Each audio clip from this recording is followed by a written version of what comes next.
Wow, what the number of people showing up, that's really wonderful.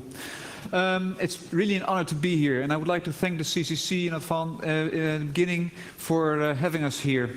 And we are, of course, Bits of Freedom. I would like to start out with a well-known quote. The quote goes, "Governments of the industrial world, you weary giants of flesh and steel. I come from cyberspace, the new home of mind. On behalf of the future, I ask you of the past to leave us alone. You are not welcome amongst us. You have no sovereignty where we gather." It's a quote from the Declaration of Independence of Cyberspace. It was written by Barlow in 1996, and you probably know Barlow. He was one of the founders of the EFF. Unfortunately, and this was to be expected, those weary giants of flesh and steel, they did not really listen, and the consequences are massive. Now, we always thought that the technology was one step ahead. Take, for example, file sharing, where you first had Napster. Napster made file sharing really, really big, but it did have a single point of failure. There was one company with one single database, and this database told you, you can find this file on this computer, and you can find this file on this computer. So after a couple of legal cases, Napster was brought down. Then there were alternatives like Casa, but even those had some flaws and were taken down in the end. And now you have BitTorrent, which is still there, which is not a single network anymore, and which is a lot harder to take down. So technology was really improving all the time, but policymakers are catching up. And this is really a big problem for our digital freedom, because those policymakers come up with all kinds of measures which have an impact on our digital freedoms. Take, for example, internet filters. There are several countries in Europe that already have an internet filter in place, and where the government tells you which information you can see and which information is not accessible for you. In countries outside of Europe, governments have taken this even a step further. Some countries don't really have an internet anymore, and it's more like an intranet. And policymakers also think of the current times as being the dark ages. They think that the law enforcement agencies are no longer able to catch criminals. But the opposite is true. You know this, I know this, because we cannot do anything anymore today without leaving traces. We've never left so many traces in our in whatever we do in our daily lives. So all these measures from the government, all these laws, all these policies, they have a huge impact on our digital freedoms. So the battleground is shifting. It's not only technology anymore, but it's also policy. And that's why the political activism also needs to change. There needs to be a lot more political activism. And thankfully, this has been changing in the past few years. We all know the big protests of ACTA, with hundreds of thousands of people out on the streets protesting against this treaty and trying to defend their digital freedoms. But we need a lot more of such political movements. We need a lot more political activism. So what we want to do today here is try to name a few of the elements which make political activism a success. This is not our own experience. It's the experience of organizations like EDRI, like EFF, like Quadrature du Net, Panopticon, and many more. But it's also the experience of Bits of Freedom. So let me first second what Reo said. I think that it's an honor to be here, and it's not only an honor because it's such a good atmosphere, but it's an honor because of you, because of the people which, in my opinion, will shape the future of technology, and with the future of technology will shape the future of the information society we live in. And that's why I think it's so important that we talk about this topic today. So we are Bits of Freedom, and Bits of Freedom is a Dutch digital rights organization. Reo already named some others which are active on this field, such as European Digital Rights Initiative, Panopticon, and in Germany, Digital Courage, sorry, and others like Digitale Gesellschaft. And in the past 3 years, we have had some experience in changing policy. And here's the good news, that in fact it can be changed. That although the battlefield is shifting, and although we are seeing that policymakers are trying to restrict our digital freedoms, we can in fact fight back. And one important example of this was ACTA, which was an epic victory. I remember clearly people talking about this last year, saying that it would be an uphill battle, but we won. And this was amazing.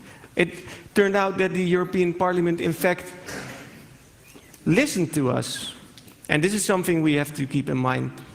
And another epic victory in the Netherlands, which we will refer to a lot, is net neutrality. The Netherlands is the first country in Europe and the second country in the world which actually has net neutrality enshrined in law, and we will talk a bit about how this works. So let me first tell you a bit about Bits of Freedom, and then we'll get to the points. So Bits of Freedom is 6 people, basically, 6 FTE, 6 full-time employees, and approximately 300 volunteers who, one way or another, help us with our work. We act on a Dutch level, so national level, and on a European level, together with other organizations. And what we do is we, on the one hand, try to influence policy by advising politicians, and on the other hand, trying to influence policy by informing people and campaigning and giving them tools to defend themselves. And what we're going to talk about today is the campaigning policy part. Rayo will start off with the first of the 5 points which we think are important if you want to kickstart your own movement for whatever reason you feel or are passionate about. But before I start with these 6 points, I think we've identified. Sorry. Before I start with those 6 points, I would like to say first that there is no a magic silver bullet. There's no one way to do this. The experiences we are talking about today, these are our experiences and the experiences of organizations like ours. But there are probably many other ways to do this, so this is not the way to do it. And also, I think that most of the key elements we will be naming, they will sound very obvious to you, and this is true because they are logical. But the thing is, we tend to forget those when we're in the heat of the fight. But let me start with the first one, and that would be you need to have a clear goal. Without a clear goal, you will have, well, there's not such a big chance on success. And let me illustrate this point by giving you 2 examples. The first example would be of Gina Crossley. She's a mother and she writes a lot on her blog, which is named feministbreeder.com. And she posts a lot of images, she posts a lot of photos of her breastfeeding her kids. And she posts those to her website, but also to Facebook. On one of those photos, you can see her breastfeeding her 1-year-old, and the 1-year-old has a piece of bacon in her hand. This photo is being banned on Facebook. I don't know why, and if you know, please tell me afterwards, because I'm really curious, but I don't really understand. So Facebook took down the photo and disabled her account. She could no longer log in. After a few protests, the account was enabled again, and the photo was only put back online after 3 weeks. Meanwhile, another photo of her breastfeeding a kid was taken down. And of course, Facebook does have a legitimate interest, and of course, Facebook has. They should be able to tell what is going on the network, on their own network, of course. But on the other hand, Facebook is becoming this important that it's becoming a platform for public debate. And if you start taking away images, then this will have obviously an impact on the freedom of speech. So it's a delicate balance, and Facebook needs to have a good policy on this. But Facebook does not have a good policy on this at this moment, and they're definitely not transparent about it. We are worried about this, but we have not been able to change it. And I think that one of the reasons why we were not able to change it is that we didn't really have a goal. We didn't really think of what we were aiming for, and we didn't list our demands. And partly because of that, Facebook still has this shitty policy. But let me give you another example of how this can be different. This year we had elections in the Netherlands again. And these are wonderful moments because so many things are happening and politicians are speaking out suddenly. And there we thought it's good to put our demands, to list our demands. So we made an Internet Freedom Manifesto. It listed 11 articles which said we want politicians to think about reform copyright. And we want to make sure that the politicians are thinking about how to enforce net neutrality effectively. Then we were waiting a few days for... Oh no, so let me tell you one thing else. This Internet Freedom Manifesto, it doesn't really help if it's just on our desk and that's it. So we asked our constituency to send this Internet Freedom Manifesto to the political parties. And I'm pretty sure they've seen it, all of them, because one of those political parties sent me an email asking me to stop the campaigning, because they had seen it so many times. So that did work. Then they were publishing their draft election programs, and in those draft election programs they tell you what they are planning to do in the next 4 years. And we carefully made a review of these election programs, and then it turned out a lot could be changed and could be made better in order to protect digital freedoms. So then we made a list of amendments, we made a list of changes that should have been made. Then we asked political members of those parties to discuss these amendments and to have those changes incorporated in the final election programs. And when in the end the final election programs were published, we were really happy to see that quite a few of our proposed changes were incorporated in those programs. And this is really important because this way we could put digital freedom on the political agenda during the elections, but not only during the elections, because the politicians take a position, and this will mean that digital freedoms will be on the agenda for the next 4 years. And I think we have been very, very successful in this because we had a goal. We set a goal before we started. We wanted to make sure that politicians would be talking about digital freedoms, and we thought about, okay, how are we going to do this? And to do this, it's not really difficult because all of you already have a good idea on what digital freedoms, on how they should look like, on how they should be protected, and what the government should do and what the government definitely should not do.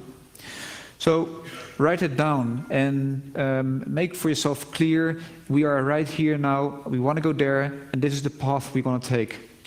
And if you have this in your mind, then you will do so very effectively. And there's one thing which I already mentioned here, is you need to be prepared.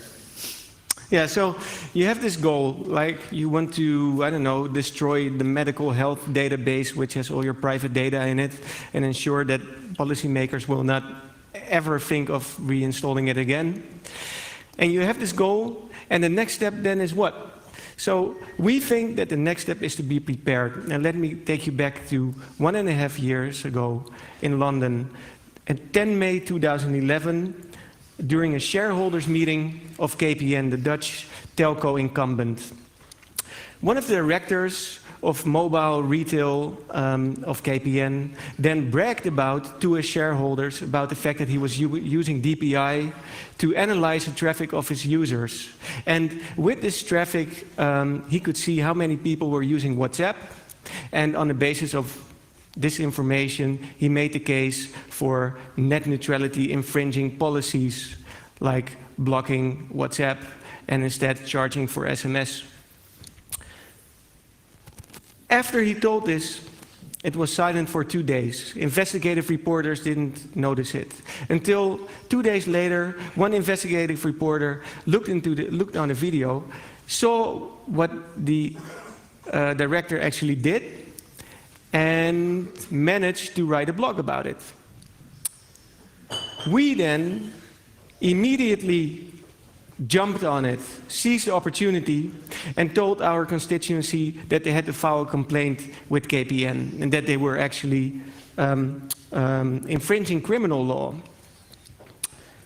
This went from nothing to something to a media storm in about half a day.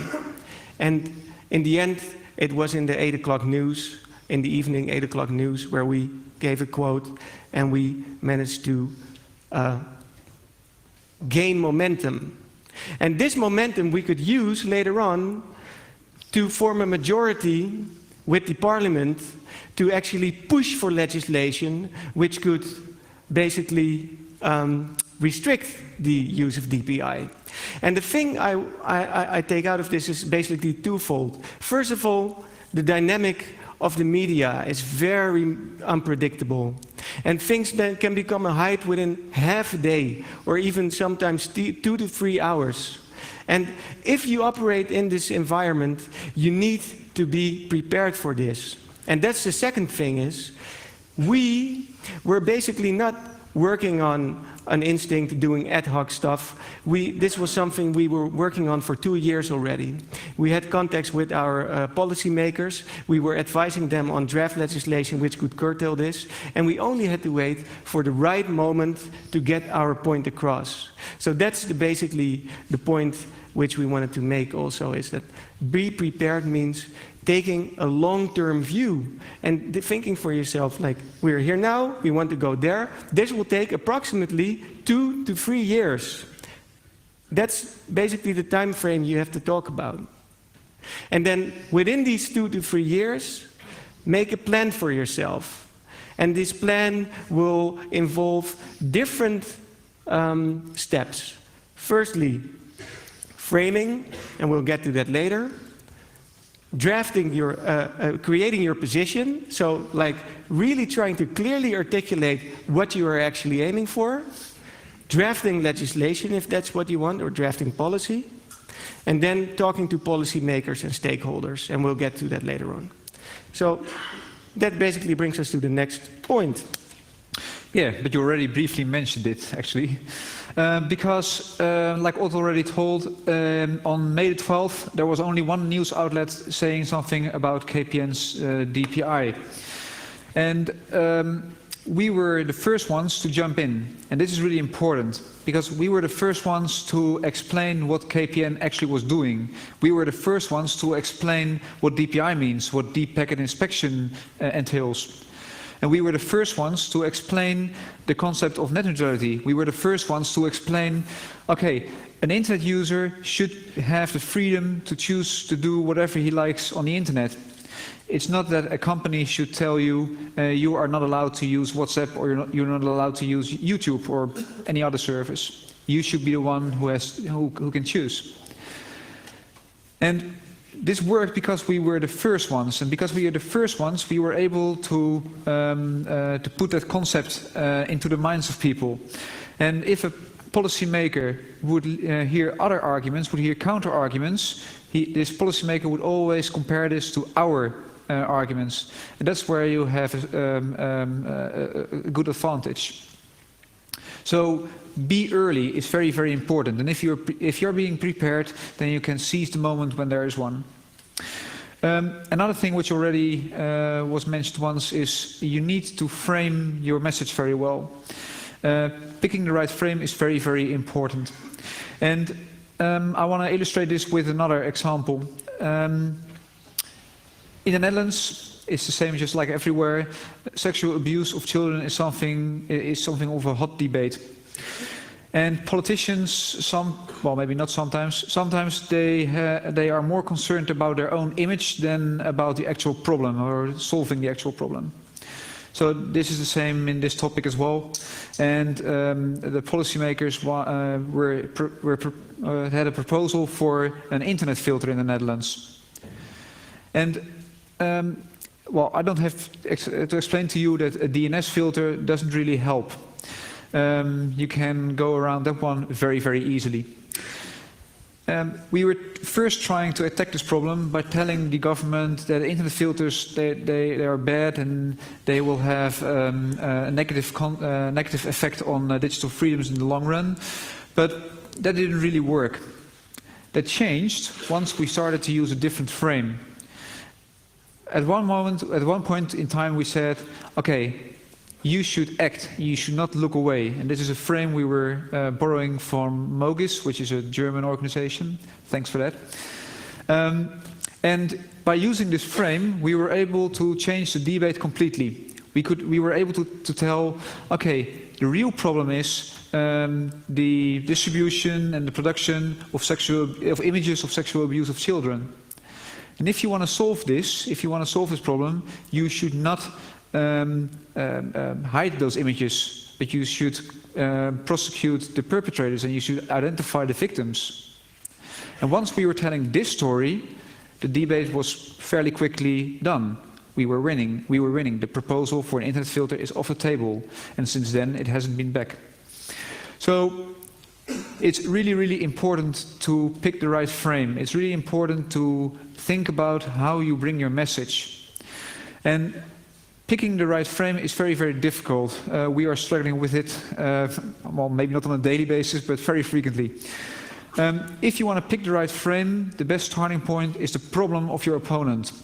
And it's not, you should not think about their frame, but think about their problem. So in case with the internet filter, you should ask yourself, what is the problem they're trying to solve? And then you think about the images of sexual abuse of children, and then you immediately know an internet filter will only hide it. It will not solve the problem. Once you have thought of a frame, then you need to test it. You need to talk to people around you. You need to talk to your parents, to your friends, to everyone around you, and test it. You need to see if the frame, if it will stick, if it will resonate, if people will remember it, if there are a lot of counter-arguments, and if there are none, if the frame is taken by your friends and they are using it for their friends. A good frame will propagate like a virus. You will put it out there once and then it will slowly get around. And it's also important to not think of, the frame doesn't really need to touch the fundamental issues. You should use something which people can identify with. That's a lot more important. So a frame is really, really important. Maybe it's even the most important thing we are doing, because if you pick the right frame, the rest will go by itself. So, and then there are two more points to. Yeah. So let me get to the last 2 points. Which probably are also self-obvious, but we need to emphasize them at any rate. So, first one is be understanding. If you want to get your point across, you'll have to know what the legitimate interests of the other party actually are. And I thought that this was actually the most interesting aspect of the process of drafting legislation for net neutrality, because we were forced to think about whether there would be certain legitimate exceptions to the rule that traffic should not be hindered, slowed down, throttled, etc. And I clearly remember a talk about net neutrality 2 to 3 years ago at this Congress, where people were quite critical about the question whether all traffic should be treated equally, and quite rightly so, because not all traffic should be treated equally. So we had to think about whether there were certain legitimate exceptions. And why is it important to think about this? Because if you talk to a policymaker, this will be the first question they will ask, like, okay, well, you know, net neutrality is all very nice, but what about network security? What about congestion? What about spam or whatever? And how do you deal with these issues? And if you have an answer ready and are able to, in fact, come up with constructive proposals to address those concerns, your story will be much more likely to be adopted by the other party. And the way we did this, and I think that this is very generally applicable, is first of all, talk to your opponent. Opponents are always very happy to talk to you and talk about all the problems they have, and you have to be very critical. You know, Google drops by at our office, and they tell all these problems, and sometimes we do not really know whether they're genuine problems or not, so we have to ask really critical questions. And this is where the other part comes in. You need to get help from experts. And probably most of you are the experts in this field, so you'll be able to counter any fake arguments they will have at their disposal. But that's the second one. And the third one is you have to think of these arguments yourself. Like, brainstorm with your friends and try to think what your opponent would come up with and try to address these concerns. So those are the three things. And then the last one, and this is basically something which I think is more about sustainability, and this is be focused. Remain focused. So you have your goal, you're prepared, you're working on whatever policy and talking to stakeholders and policymakers and whatever, and you will find that the media will want something from you. And they may want, you know, a quote on something which is not really related to your field, and it's sort of attractive because being on the television is nice, and, you know, giving an interview on the radio is nice, but you have to remember, first of all, that it will dilute your reputation. Basically, the common public will not know what you're actually aiming for. And second of all the time you invest in doing that is not invested in achieving your goal. And the thing is, you'll get up in the morning and your Twitter stream is filling itself up in about 10 seconds, and your email box is constantly overflowing. And if you want to remain alive, and then, you know, and you want to keep your operation sustainable, focus, focus, focus. Don't be distracted. Even though you're passionate about these issues, this doesn't mean that you have to do everything at once. In fact, you shouldn't, because it will make your life a lot more difficult, and you'll burn out in the end. And this is something which activists, a very serious risk for activists, I think. So, last one, remain focused. It doesn't really help that if you've won the war, but then you don't have a life anymore. So that's why it's important. So let me make some closing comments. I think the next few years will be very, very interesting years, because I'm pretty sure the policymakers will step up their effort, and I'm pretty sure there will be even more surveillance coming up. And it's already, there's already a lot going on. Our medical records are in a centralized database. You cannot travel from A to B without being registered. And there's so much going on already. And on many of those fields, nobody is seriously working on it. And this is really a big problem. And we would like you to, we would like to ask you to, well, for the issues that are important to you, for the issues you are passionate about, to start a movement, and we will be helping you with it if it's needed. We want to give you advice in how you should do that. But for the issues you are passionate about, start a movement. And if you're not able to start a movement, please be sure to contribute to one. There are many organizations, I already mentioned a few, like Panopticon, like EDRI, EFF, Digitale Gesellschaft, and of course Bits of Freedom. So please start a movement or help the others. Thanks.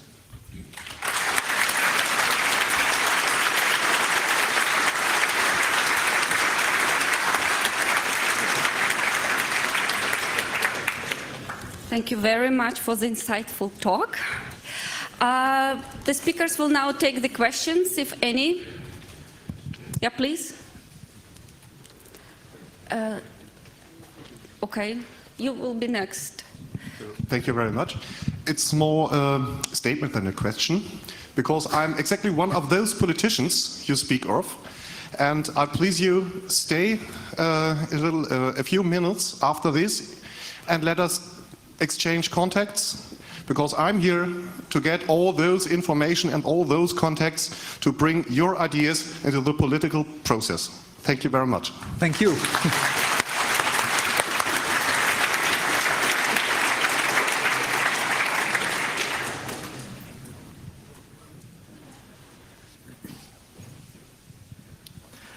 I have one question. If you have an opponent, perhaps he lives in another world. He lives in a golden cave where he has no problems because he's using some kind of operating system or which has no problem for him because it's all problems are solved in his mind.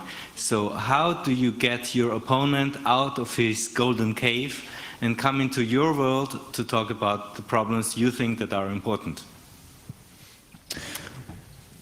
Okay, so one thing I found very insightful was that at one time at the European Parliament, a plan was floated to install boxes with DPI in every house, and check whether people were doing things which were illegal or whatever. And it was basically just a plan, nothing serious. So you didn't really hear about it, but one seasoned political activist then said, why don't they test this box with all the European Parliament members and try to see if they are doing something fraudulent, because it's very important that they spend our tax money correctly, right? So you have to change the plan and apply it to them, and sometimes this works. That's one thing, and the other thing I want to add here is also you need to be prepared again. Like data breaches, it wasn't really on the political agenda in the Netherlands for quite some time. But then Bits of Freedom started to make an inventory of all the data leaks which were happening. And after 1.5 years, we had this gigantic list of issues, of leaks. And with such a list, then only we could make politicians think about the real problem. So sometimes you need to take your time to prove what the problem, that there is a problem.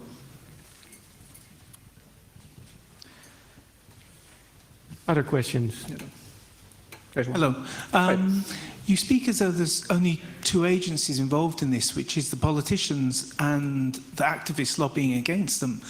But it seems to me the final problem you're going to have is the people, if a politician, say, is malicious in some sense, they can spread scare stories, and it's who the people vote for at the end of the day that's really going to decide the future shape of the law.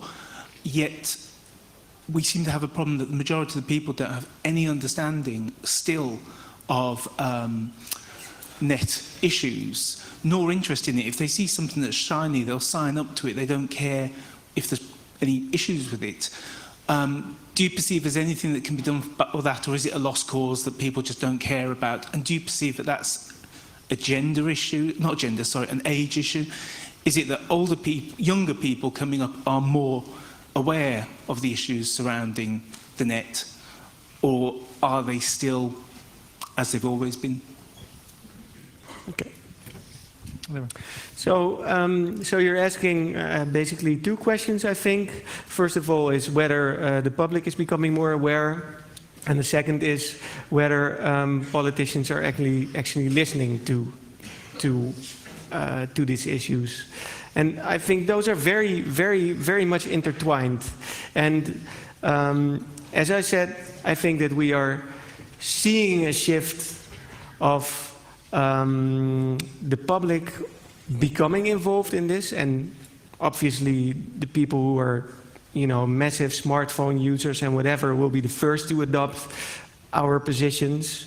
But these will very quickly be adopted by others. I was very surprised that my mother-in-law actually forwarded me an email about a petition by Access about ACTA, and I was like, I didn't know about this petition, and she, for one reason or another, got wind of it. So basically, I think that the public is very much aware of it, and I think if the public is becoming aware of it, politicians cannot ignore it, and that's what we're seeing right now with ACTA, and hopefully with a lot of other things as well. Yes, and we try to explain our issue to the public as well, of course, not only to the politicians. Any more questions?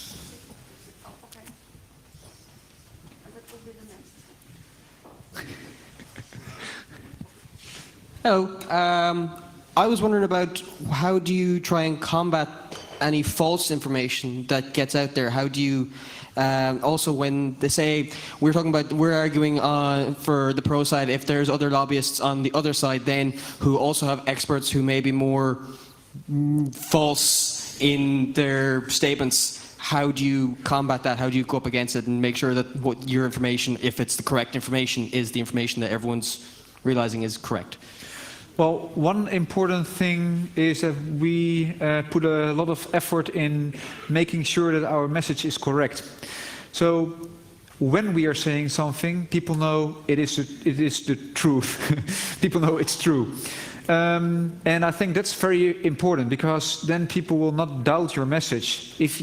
So what we do actually is really, we put a lot of time in talking to experts, making sure we understand technology, we understand the legal aspects to something, we really understand the problem, and then we say something which we are 100% sure it's true. And I think that's really important. Maybe. Yeah, and trying to debunk the false information, obviously. But I think it's a very good question, and I think it's something that we will see a lot more in the coming years, because it's so much easier to spread disinformation on the internet right now. You can start, with an anonymous comment somewhere, and from there build a blogging ecosystem which basically creates falsehood and turns it into truth. And this is something which we need to find a counter strategy against. And I don't really have it, because you want to be honest, basically. And if you're fighting on their terms, then you'll probably lose. So I think it's a very serious question, and I don't have a real answer to it. Hello. Just quickly on that, I ran a campaign against electronic voting machines, and within a couple of months you can become known as the party that is generally truthful and right about things, and the other party very quickly becomes known as the party that's continuously manipulating and twisting the truth. About something else you said, or Reo said,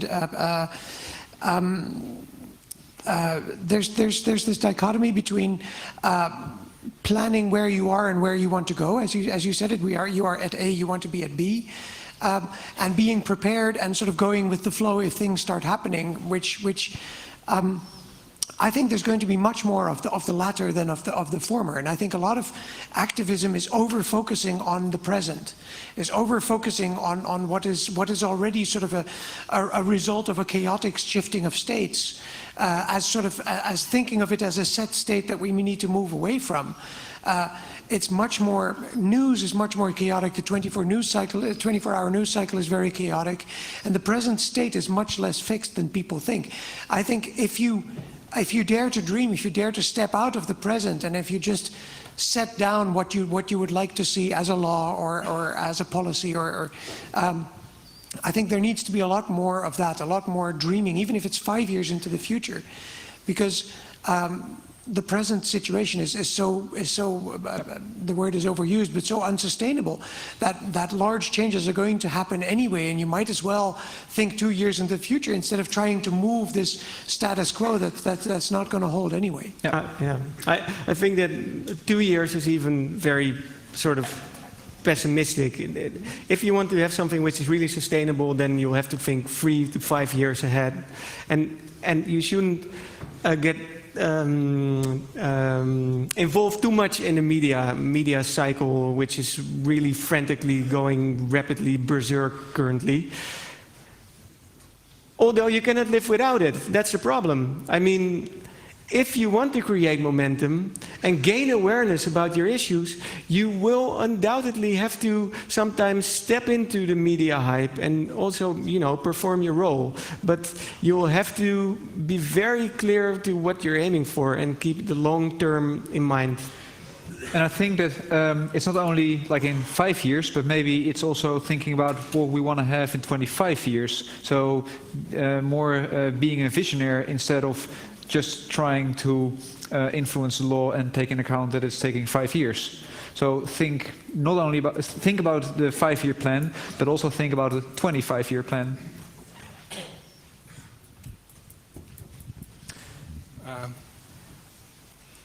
Have you ever had encountered problems with opponents who just don't want to move and well, just can't be persuaded and etc.? Could you repeat the question? Yes. Have you ever encountered problems with opponents to your position which simply cannot be persuaded because there isn't a way which is acceptable to both you and them? Right. Okay, so the question is, do you sometimes have opponents which actually cannot be persuaded because, you know, they are not open to your viewpoints at any rate? Yeah, definitely. And the thing is, if you have the spectrum, there's the political spectrum. On the one hand, you have the people who are very much in line with you. On the other hand, there's people who you will never convince anyway. And there's this middle part between, and this is the part you're aiming at. And you're trying to create a majority by shifting those towards your spectrum. And the others you can safely ignore because they will not be convinced. And if you feel that you're picking a battle in which you will not gain this majority, then maybe you shouldn't do it and invest your energy in other issues.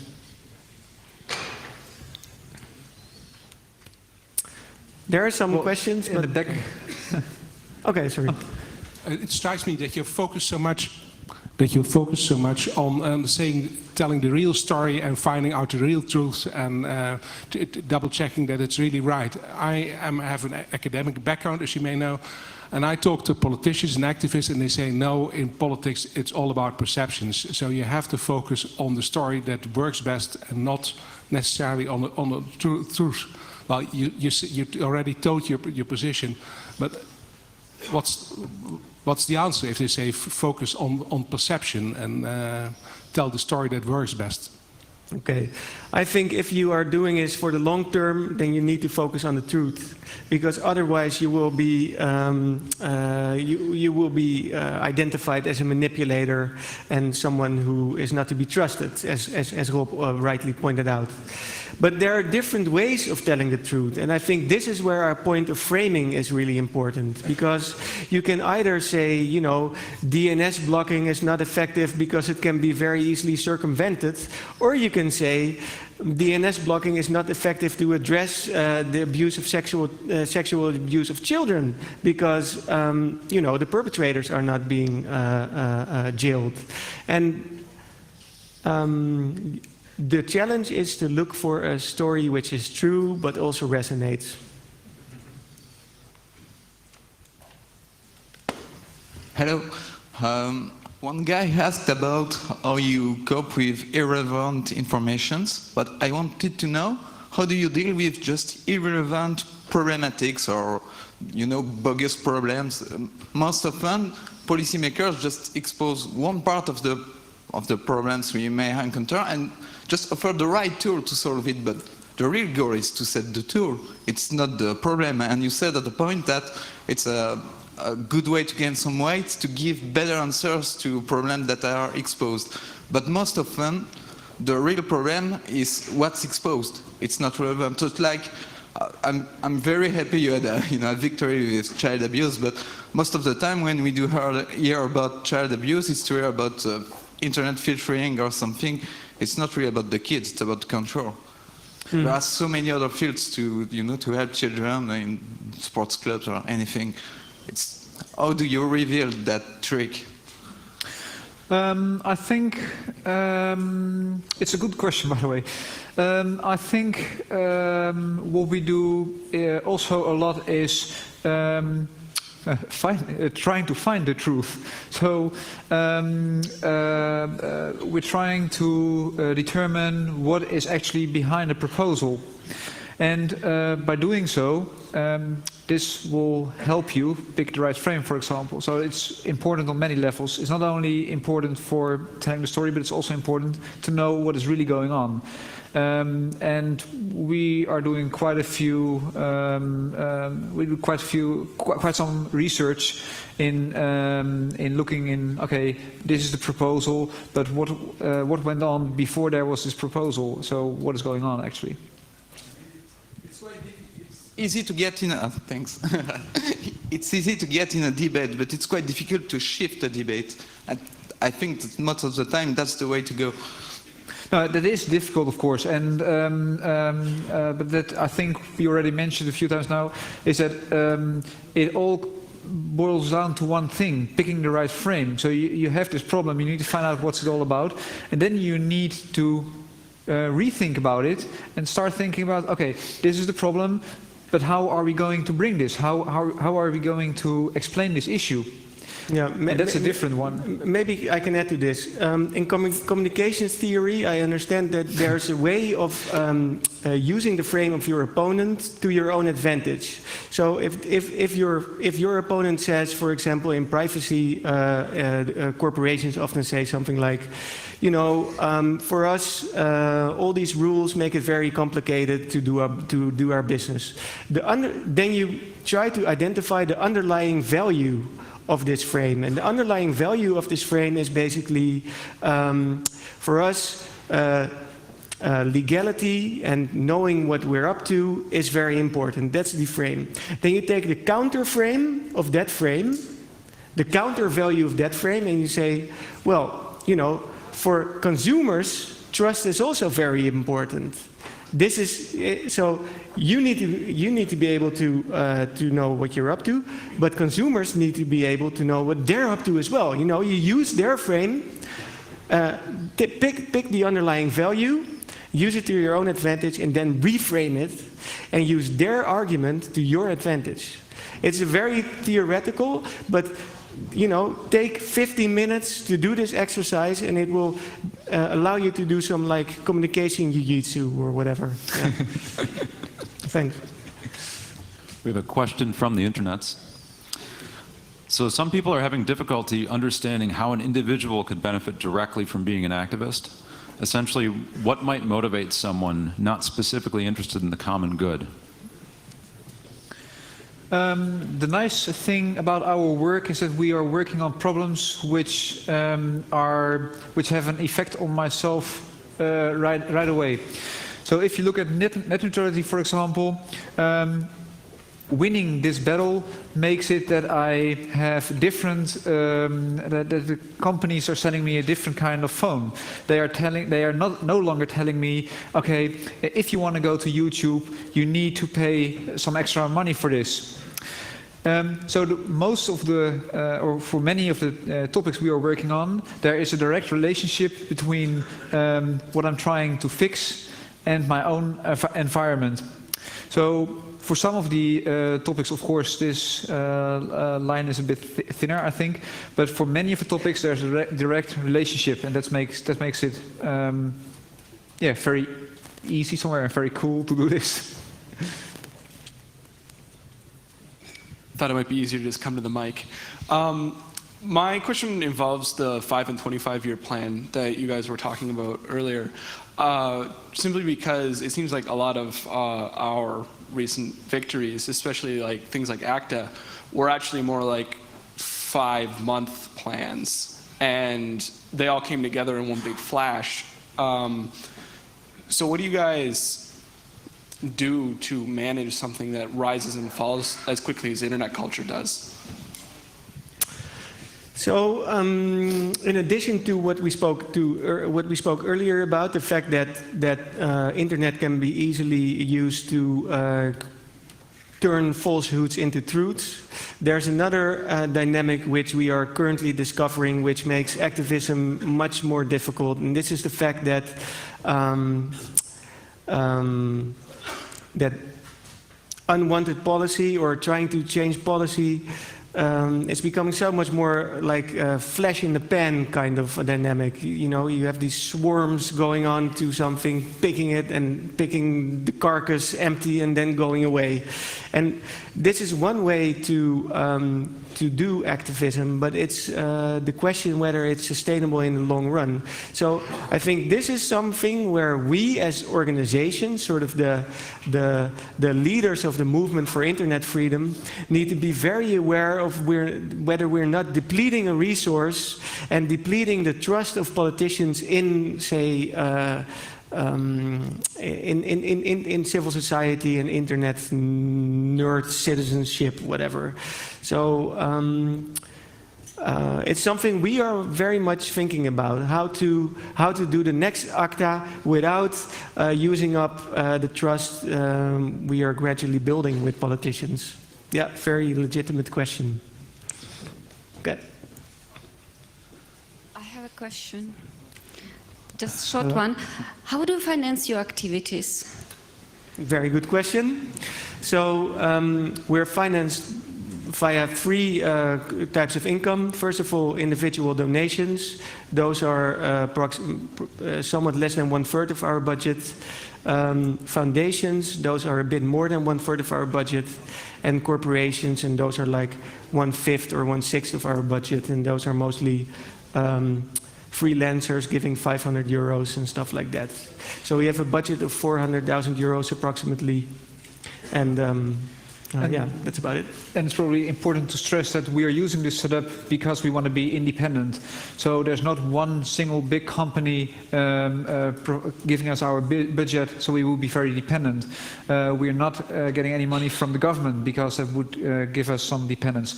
We have this three-way structure because that makes us independent. But then, like, okay, I would like to set up something like this in Germany. So I need money. How could I convince and whom? Like, okay, there is already a good example in the neighbor country. Yeah. Who are those donators? Okay, so there are certain foundations which are definitely interested in becoming more active in this field. And well, you can come to me later if you want to have more information on this. And the other one, which I think is very important, is individual donations really should be a large part of your income, because basically those are the people you are defending.